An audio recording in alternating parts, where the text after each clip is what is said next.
kita satu di dalam doa kita berdoa. Bapa di surga, dalam nama Tuhan kami Yesus Kristus, kami bersyukur kepadamu ya Tuhan pada pagi hari ini. Ada waktu dan kesempatan yang kami dapat pagi ini yang Kau berikan kepada kami untuk kami boleh memuji, meninggikan dan mengagungkan Engkau.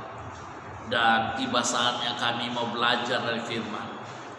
Berbicaralah ya Bapa, karena kami telah siap untuk Engkau teguhkan. Dan firman, di dalam nama Yesus kami menyambut pembacaan dan perenungan firman-Mu. Amin. Salam Bapak Ibu jemaat yang dikasihi Tuhan Yesus Kristus. Kita bersyukur pagi hari ini dan juga di dalam ibadah memperingati Kristus mati untuk menebus kita. Kita bersyukur kepada Dia untuk karya penebusan Kristus yang dikerjakannya dalam hidup kita. Sekalipun kita tidak bisa beribadah bersama di dalam ibadah jemaat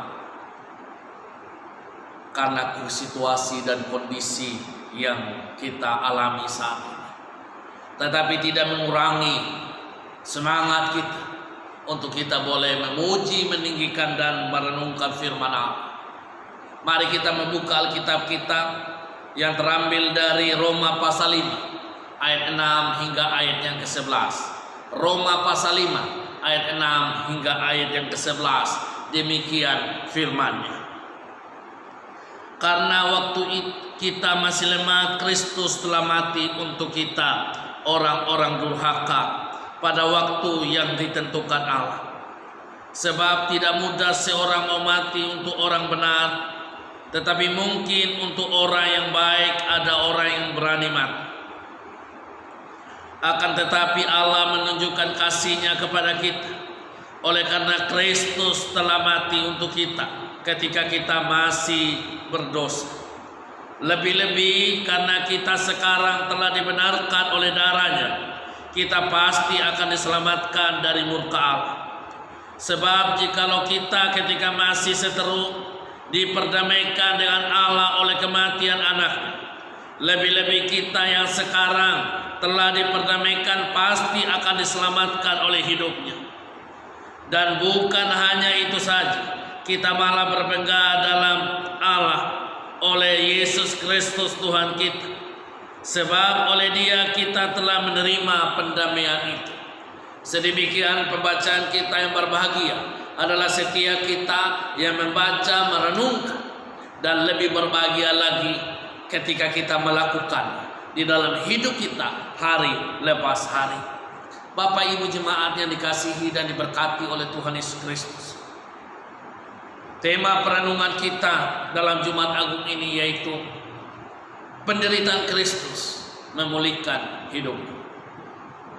Penderitaan Kristus memulihkan hidupku. Berbicara tentang penderitaan dan kematian Kristus merupakan sebuah karya Allah yang begitu agung bagi Bapak Ibu Saudara dan saya, yang seharusnya kita dibinasakan karena dosa dan pelanggaran kita, tetapi oleh kasih karunia-Nya kita menerima anugerah-Nya dalam hidup kita. Jumat Agung mengingatkan kita akan karya pengorbanan Kristus, Putra Tunggal Allah, untuk menebus Bapak Ibu Saudara dan saya. Karena itu kita akan merenungkan firman Tuhan ini dalam beberapa bagian dari teks yang kita baca tadi, bahwa penderitaan Kristus untuk orang-orang yang masih berdosa. Saya senang dengan dua kata, karena waktu kita masih lemah dan durhaka. Dua kata ini, kata pada waktu masih lemah artinya bahwa tanpa kekuatan atau tidak bertenaga. Apa yang membuat kita tidak memiliki kekuatan dan tidak bertenaga? Dosa. Dosa mengakibatkan kita lemah, tidak bertenaga apapun untuk berbuat sesuatu yang baik. Dengan kata lain, dosa mematikan segala keinginan kita untuk menyenangkan Allah. Dosa itu mengendalikan, menguasai, mengkungkung kita dalam penjara, sehingga tidak ada sedikit pun keinginan untuk kita bisa menyenangkan Allah. Mengapa? Karena dosa adalah ketidaktaatan kepada segala perintah Allah dalam hidup kita, atau dengan kata lain menyelewengnya kita dari sasaran yang Allah ingin dalam hidup kita.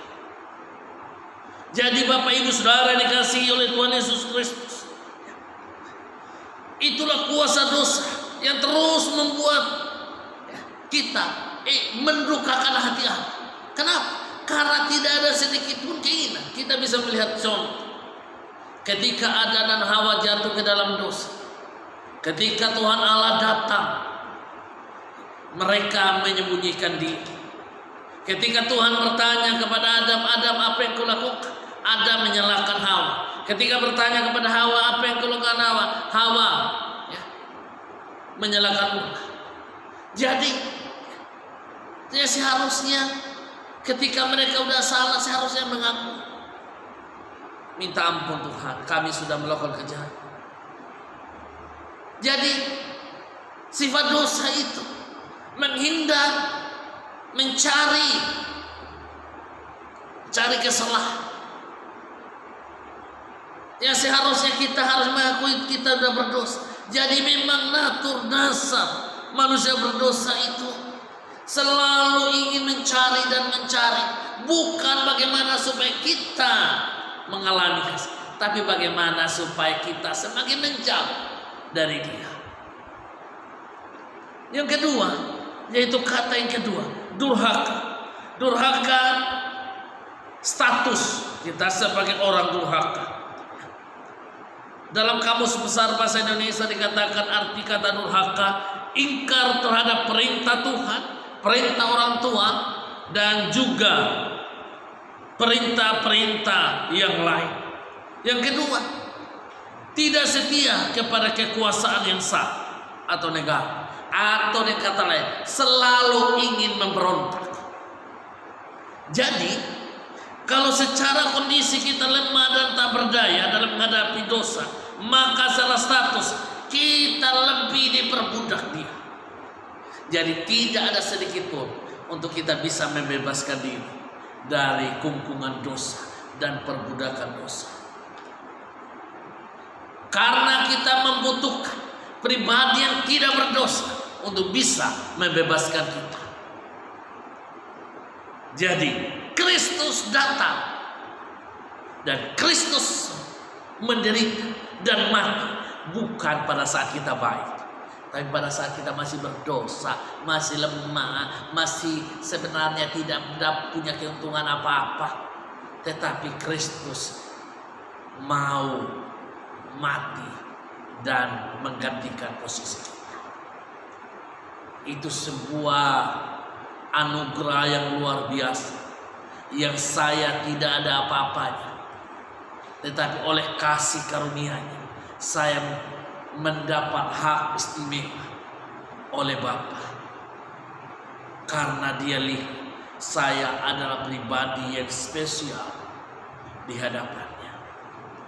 Yang kedua, yaitu penderitaan Kristus pada waktu yang ditentukan Allah. Kristus menderita, mati bagi kita, untuk kita, bukan karena dijual oleh Yudas. Kristus menderita untuk kita karena pada waktu yang ditentukan oleh Allah. Mau ada Yudas, tak ada Yudas, tetapi tujuan Allah untuk mengirim putra tunggalnya akan tetap berjalan.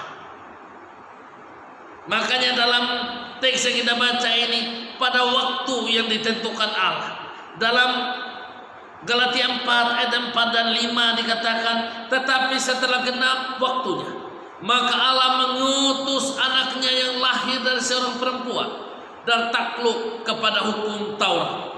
Ia diutus untuk menebus mereka. Jadi,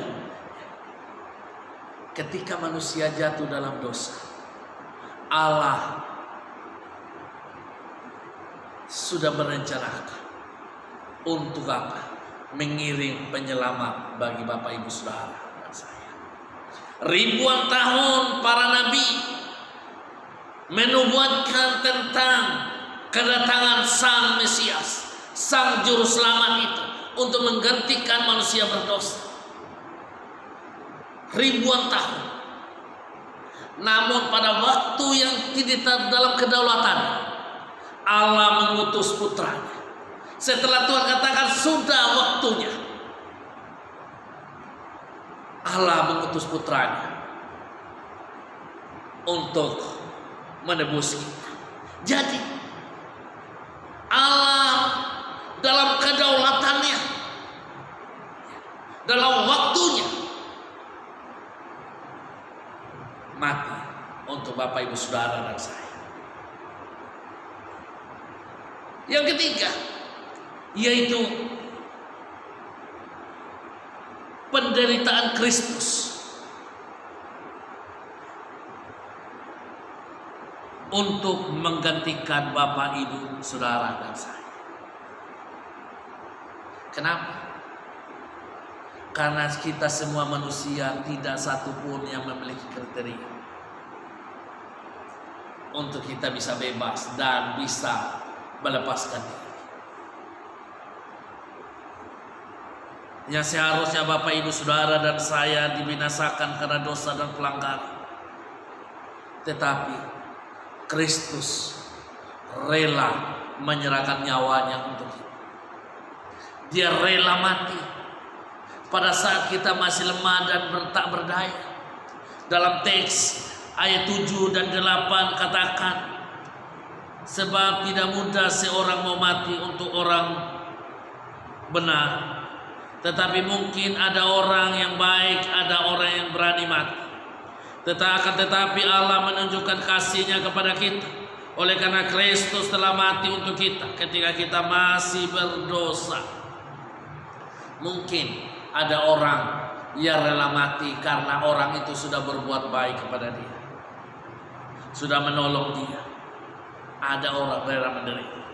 Tetapi firman Tuhan katakan tidak ada orang yang mau menderita. Mungkin bagi orang yang mau dia tolong tidak ada memiliki keuntungan. Maka kita bisa melihat di jalan-jalan ada pengemis, ada orang yang sungguh sangat membutuhkan uluran tangan, tapi banyak orang bahkan tidak ada yang mau peduli. Tetapi dikatakan Kristus mau mati bagi kita pada saat kita masih berdosa. Jadi sebuah hal istimewa, Kristus menggantikan posisi kita yang pada sebenarnya tidak memiliki untung. Karena pada saat kita tidak berdaya, sedang dikungkung, sedang diperbudak, sedang dikuasai, dikendalikan.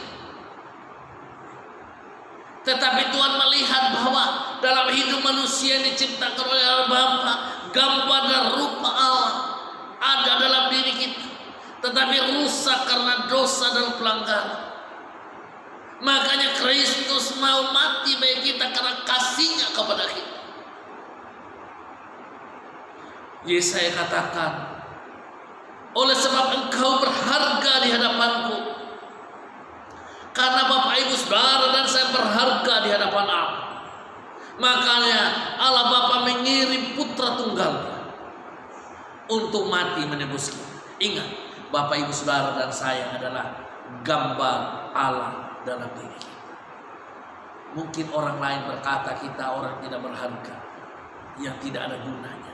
Ingat, Bapak Ibu Saudara dan saya di hadapan Allah, engkau berharga. Siapapun engkau berharga di hadapan Allah.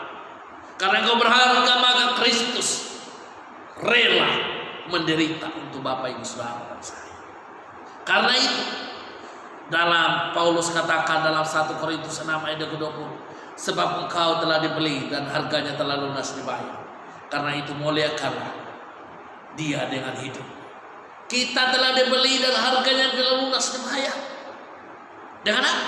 1 Petrus 1 18 19 katakan, sebab kamu telah ditebus dengan cara hidupnya sia-sia, bukan dengan emas dan perak, tapi dengan darah anak domba dan tak bernoda dan bercacat. Kalau engkau saja dan saya pada saat engkau berdosa dan tidak berdaya, Kristus rela mati bagi kita, rela mengampuni kita. Apalagi sekarang kita yang sudah dimerdekakan, sudah dipulihkan. Seharusnya kita adalah pribadi-pribadi yang sungguh amat sangat bersyukur kepada Yesus yang telah menggantikan posisi kita. Yang seharusnya kita tidak bisa melepaskan diri dari kutuk dosa dan kutuk maut, tapi Kristus menyerahkan nyawanya untuk menebus kita. Untuk menebus kita. Jadi kita adalah orang yang paling berbangga, paling bersyukur di dunia ini. Karena tidak ada apapun yang membuat kita bisa membuat kita bebas dari kutuk dosa dan kutuk maut, kecuali karya pengampunan Kristus. Kalau sedemikian Kristus mau mengampuni kita, apakah kita tidak mau membalas apa yang sudah Dia buat bagi kita dengan hidup menyenangkan Dia? Bapak, Ibu, Saudara yang dikasihi dan diberkati oleh Tuhan Yesus Kristus, kita adalah orang yang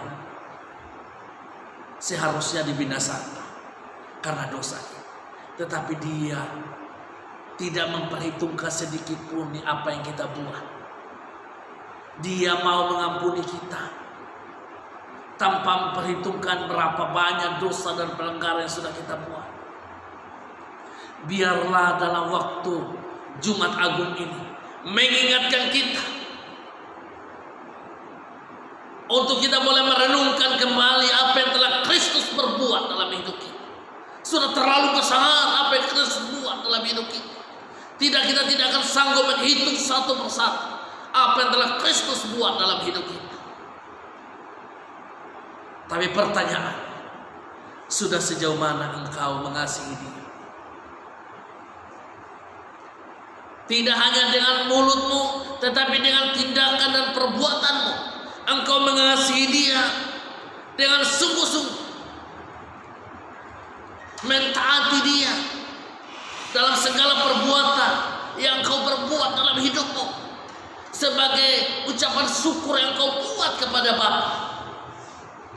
Karena itu Bapak Ibu jemaat yang dikasihi dan diberkati Tuhan Yesus Kristus, yang keempat yaitu Kristus atau penderitaan Kristus memperdamaikan kita dengan Allah. Ayat yang ke-10, sebab jikalau kita masih seteru diperdamaikan dengan Allah oleh kematian anaknya, lebih-lebih kita yang sekarang telah diperdamaikan pasti akan diselamatkan oleh hidupnya. Kristus menebus kita tidak hanya dari kutuk hukum Taurat, tetapi juga memulihkan hubungan yang rusak. Yang rusak karena pemberontakan Adam dan Hawa itu. Hubungan yang rusak itu dipulihkan kembali. Terjadi rekonsiliasi antara Allah dengan manusia oleh karya penebusan Kristus. Yang dulu kita tidak bisa menghampiri Dia, sekarang oleh karena kasih karunia-Nya kita sekarang bisa menjumpai Dia. Allah kapanpun dimanapun kita berada, tanpa dibatasi oleh ruang dan waktu. Kita bisa bersekutu memanggil Dia, ya Aba, ya Bapa. Karena itu Bapak Ibu Saudara dikasihi dan diberkati oleh Tuhan Yesus Kristus, kita adalah pribadi yang bersyukur kepada Dia oleh karya penebusan itu. Kristus itu memulihkan hubungan yang rusak itu, dipulihkan kembali, sehingga kita dapat memanggil Dia, ya Bapa, ya Aba.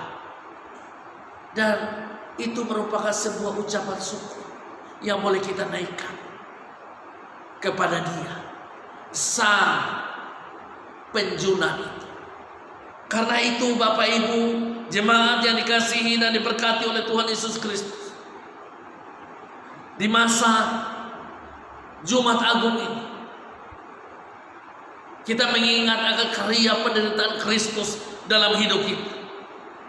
Biarlah kita menjadikan penderitaan Kristus itu bukan sebagai sekedar teori atau rutinitas ketika kita memperingati Jumat Agung, tetapi biarlah penderitaan Kristus dan kematian Kristus menjadi titik pusat kehidupan kekristenan dari kita, dalam menapaki setiap penderitaan yang harus kita tanggung karena kita mengikut Kristus.